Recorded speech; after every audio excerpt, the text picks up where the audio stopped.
गणगौर व्रत कथा। गणगौर व्रत चैत्र मास की शुक्ल पक्ष की तृतीया को मनाया जाता है। इस दिन सौभाग्यवती स्त्रियां व्रत रखती हैं।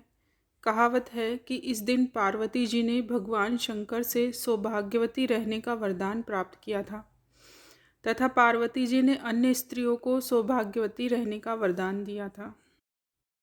गणगौर व्रत कथा। एक बार भगवान शंकर, पार्वती जी एवं नारद जी साथ साथ भ्रमण हेतु चल रहे थे।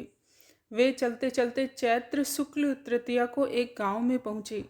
उनका आना सुनकर गांव की निर्धन स्त्रियां उनके स्वागत के लिए थालियों में हल्दी अक्षत लेकर पूजन हेतु तुरंत वहां पहुंच गई। पार्वती जी ने उनके पूजा भाव को समझकर सारा सुहाग रस उन पर छिड़क दिया। वे अटल सुहाग प्राप्त कर लौटी। धनी वर्ग की स्त्रियां थोड़ी देर बाद अनेक प्रकार के पकवान सोने चांदी के थालों में सजाकर पहुंची। इन स्त्रियों को देखकर भगवान शंकर ने पार्वती जी से कहा, तुमने सारा सुहागरस तो निर्धन वर्ग की स्त्रियों को ही दे दिया, अब इन्हें क्या दोगी? पार्वती जी बोली, प्राणनाथ, उन स्त्रियों को ऊपरी पदार्थों से बना रस दिया गया है, इसलिए उनका रस धोती से रहेगा, परंतु मैं इन धनी वर्ग की स्त्रियों को अपनी अंगुली चीरकर रक्त का सुहाग रस दूंगी, जो मेरे समान सौभाग्यवती हो जाएंगी। जब इन स्त्रियों ने पूजन समाप्त कर लिया, तब पार्वती जी ने अपनी अंगुली चीरकर उस रक्त को उनके ऊपर छिड़क दिया। जिस पर जैसे छींटे पड़े, उसने वैसा ही सुहाग पा लिया। इसके बाद पार्वती जी अपने पति भगवान शंकर से आज्ञा लेकर नदी में स्नान करने चली गई। स्नान करने के पश्चात बालू की शिवजी की मूर्ति बनाकर पूजन किया, भोग लगाया तथा प्रदक्षिणा करके 2 कणों का प्रसाद खाकर मस्तक पर टीका लगाया। उसी समय उस पार्थिव लिंग से शिवजी प्रकट हुए तथा पार्वती को वरदान दिया, आज के दिन जो स्त्री मेरा पूजन और तुम्हारा व्रत करेगी, उसका पति चिरंजीवी रहेगा तथा मोक्ष को प्राप्त होगा। भगवान शिव यह वरदान देकर अंतर्ध्यान हो गए। इतना सब करते करते पार्वती जी को काफ़ी समय लग गया। पार्वती जी नदी के तट से चलकर उस स्थान पर आई जहाँ पर भगवान शंकर व नारद जी को छोड़कर गई थी। शिव जी ने विलंब से आने का कारण पूछा तो इस पर पार्वती जी बोली, मेरे भाई भावज नदी किनारे मिल गए थे।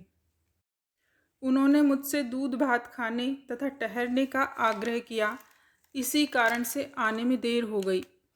ऐसा जानकर अंतर्यामी भगवान शंकर भी दूध भात खाने के लालच में नदी की तट की ओर चल दिए। पार्वती जी ने मौन भाव से भगवान शिव जी का ही ध्यान करके प्रार्थना की, भगवान आप अपनी इस अनन्य दासी की लाज रखिए। प्रार्थना करती हुई पार्वती जी उनके पीछे पीछे चलने लगी। उन्हें दूर नदी तट पर माया का महल दिखाई दिया। वहाँ महल के अंदर शिवजी के साले तथा सहलज ने शिव पार्वती का स्वागत किया। वे 2 दिन वहाँ रहे। तीसरे दिन पार्वती जी ने शिवजी से चलने के लिए कहा तो भगवान शिव चलने को तैयार नहीं हुए। तब पार्वती जी रूठ कर अकेली ही चल दी। ऐसी परिस्थिति में भगवान शिव को भी पार्वती जी के साथ चलना पड़ा। नारद जी साथ साथ चल दिए। चलते चलते भगवान शंकर बोले, मैं तुम्हारे मायके में अपनी माला भूल आया हूँ। माला लाने के लिए पार्वती जी तैयार हुई तो भगवान शंकर ने पार्वती जी को न भेजकर नारद जी को भेजा, पर वहाँ पहुँचने पर नारद जी को कोई महल ही नज़र नहीं आया। वहाँ दूर दूर तक जंगल ही जंगल था। सहसा बिजली कौंधी। नारद जी को शिव जी की माला एक पेड़ पर टंगी दिखाई दी। नारद जी ने माला उतारी और शिव जी के पास पहुंचकर यात्रा का कष्ट बताने लगे। शिव जी हंसकर कहने लगे, यह सब पार्वती की ही लीला है। इस पर पार्वती जी बोली, मैं किस योग्य हूँ, यह सब तो आपकी ही कृपा है।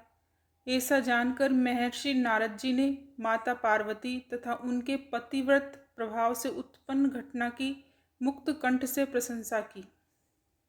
जहाँ तक पार्वती जी द्वारा पूजन की बात को छिपाने का प्रश्न है, तो यह उचित ही जान पड़ता है, क्योंकि पूजा छिपाकर ही करनी चाहिए। पार्वती जी ने इस व्रत को छिपाकर किया था। उसी परंपरा के अनुसार आज भी गणगौर पूजन के अवसर पर पुरुष उपस्थित नहीं रहते हैं। बोलिए भगवान शिव और पार्वती जी की जय।